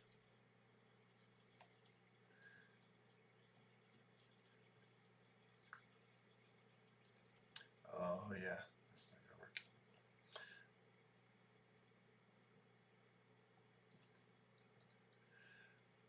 Okay. Let's see if we can do that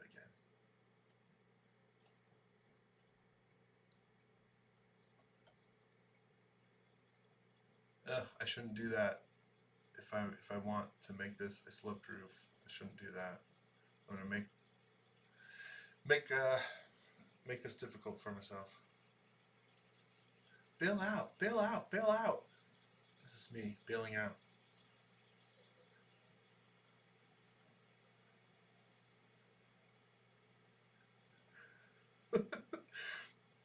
Aaron suggests that people like watching the modeler get hurt. Be I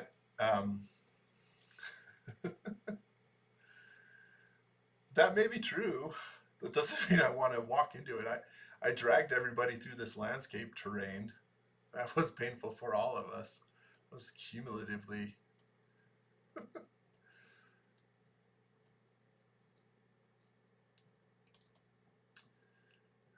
Let's just do that, and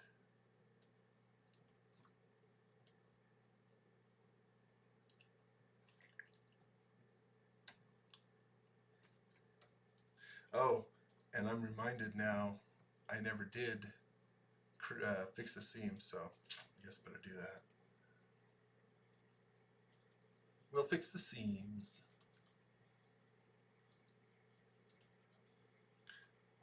Don't cross the streams. Have you ever modeled anything from Ghostbusters, Aaron?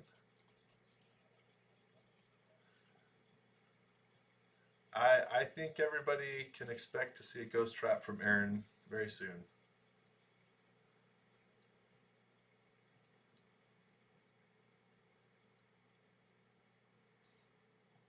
Either that or a Cobra. He says he's just dying to do that Cobra Mustang again.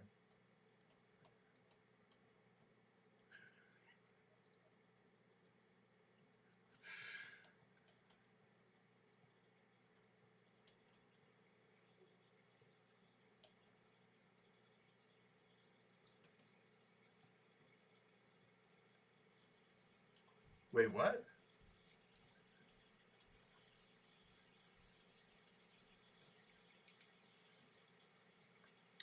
So, question on what would I prefer to be modeling right now from a movie or a game?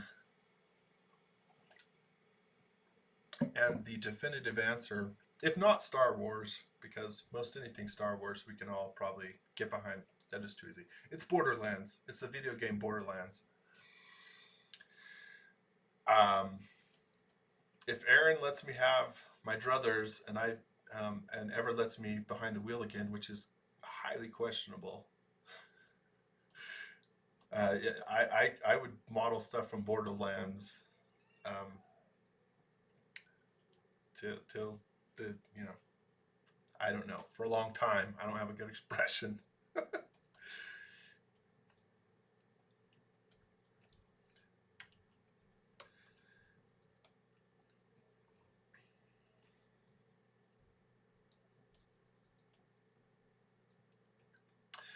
Um, so do I have, Jody asked if I have anything from Borderlands on my own YouTube channel. I don't think so. But it's one of those top, like any of us who does this, I have 20 models that I've started and then I've been like, got so far on and then didn't finish.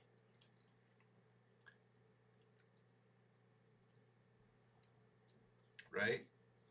I just said it would be Borderlands and then I don't have it on my own channel, so and nothing.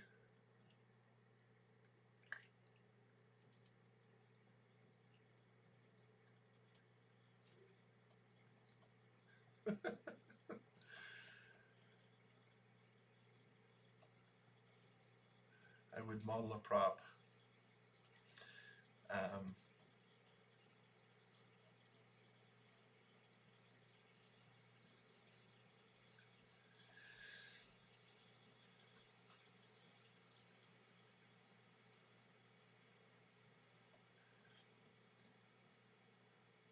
Aaron's challenging me because, we're trying to make this a decent channel. I mean, this is actually through our actual SketchUp channel, so we don't model everything.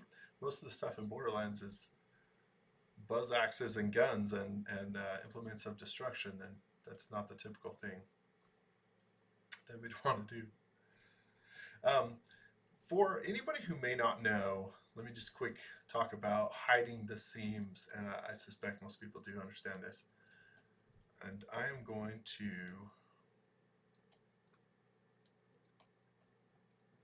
let's take one of these, and so I've got this embedded in the component. So that's why we have this seam here, right? If we push this, it's inside this component part of the roof, so we can see the seam. We can get rid of that seam by hiding those edges. And if you take the shift key, you can actually use the eraser tool while holding the shift key and hiding the edges. And if I bring this back together, you can see here it looks seamless. Now, I don't know how well this comes across on the stream. There's a very faint light edge here. So if you hide just the edges, you will, from certain views, still have a little bit of an edge that's left over from the surface inside there. So when you hide this, there's actually, you want to hide the surface as well, or actually delete the surface. So I'm going to open this up again, bring this back out. And there's a much faster way to hide something like this where it's just flat. So I'm going to double click on the surface, hold the shift key to deselect the surface, and I'm just going to hit H, which for me is the hide key. It's going to hide all of those edges that were selected. Then I'm going to select the surface itself and delete it. Now, once we've done that, we've lost our ability to push-pull, so that's where you do need, it's helpful to have a shortcut for hidden geometry, because I can toggle hidden geometry on and off, and then select those edges and use the move tool and inference locking to move that back in place. But now if we look at this and turn hidden edges off, it looks seamless. So we're going to do that for a moment and get rid of some of our seams here that are left over from the way we built this with components. Another way that's really helpful to do that, so let me take, for example, I'm just going to copy this. Because it's a component, I'm going to paste it, let's say paste in place, and then I'm just going to move it off to the side over here. And then I'll work on here for the results over here, because I can do stuff in place here. So let me come in, for example, to this piece and say, okay, I don't have to move it out of the way. I can just double click, get rid of that surface as a, so I have just the edges, delete those. Well, not delete, hide. Oops. Hide those edges, select, delete the surface, and you can see over here, it's nice and clean. Do the same thing here. Double click, get rid of, hide those edges, delete that surface. And that's just that top edge that we're preserving, but just good practice.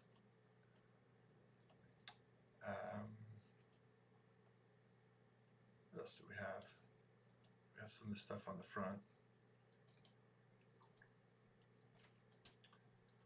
Now this is a little sloppy, so we may not have, so in this case I'll just select those edges, hide them. And here, same thing. Double click, hide them, delete.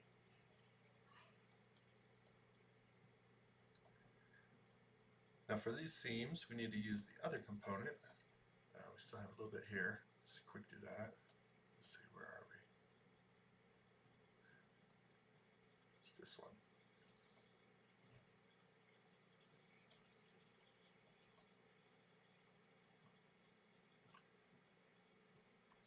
Delete, hold the shift key, hide these edges.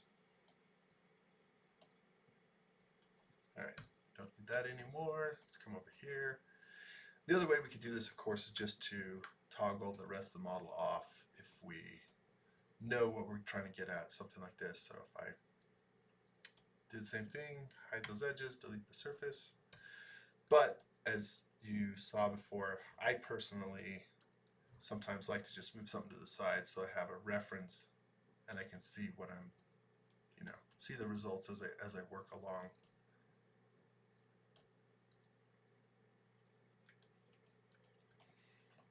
Quick do this.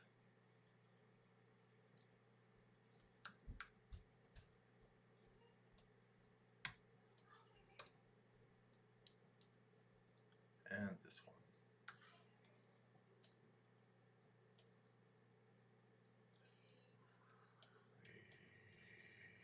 Hide that, delete that.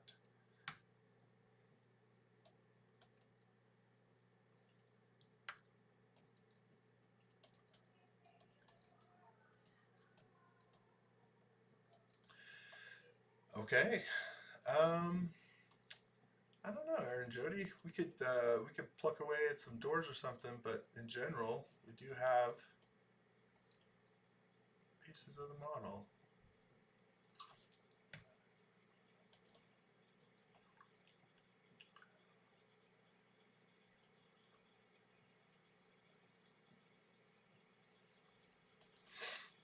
I don't think we could plug away a little bit, but this is one of those things that if you really wanted to, just come in and start adding detail as you like. But I think, I don't know. I'm okay. We'll leaving it here in this state. I think that's got the idea.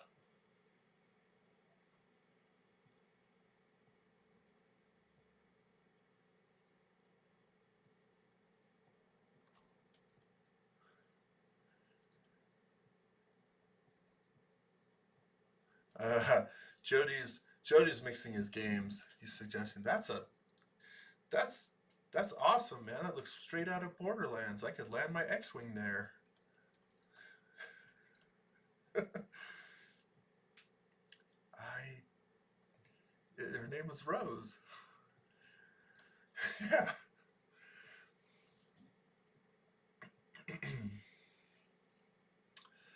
um. Okay. I don't know, Aaron, how you take us out of here, but let me just say really quick, thanks everybody for hanging out, for powering through my first painful live stream. I hope we didn't lose too many people along the way, but thank you.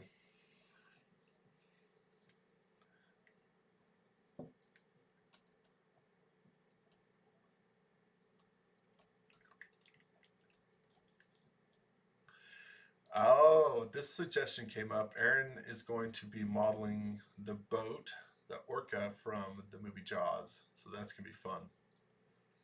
Um, Back to working audio, and this will be great. So yeah, definitely tune in next week, next Wednesday, same time. Thank you all.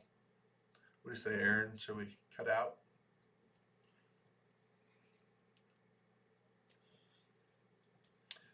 Is this our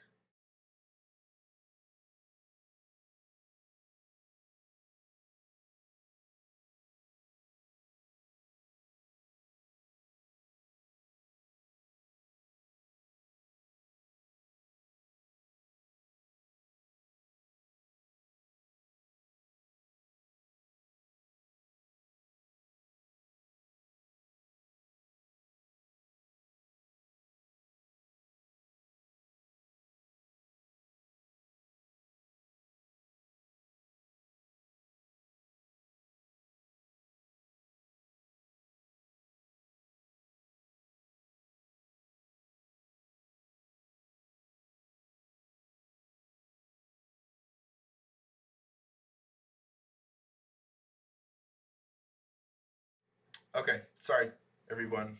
Aaron wanted to suggest one more thing.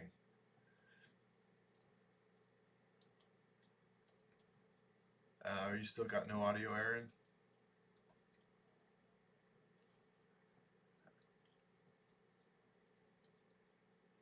Uh, um, did you have anything else to suggest?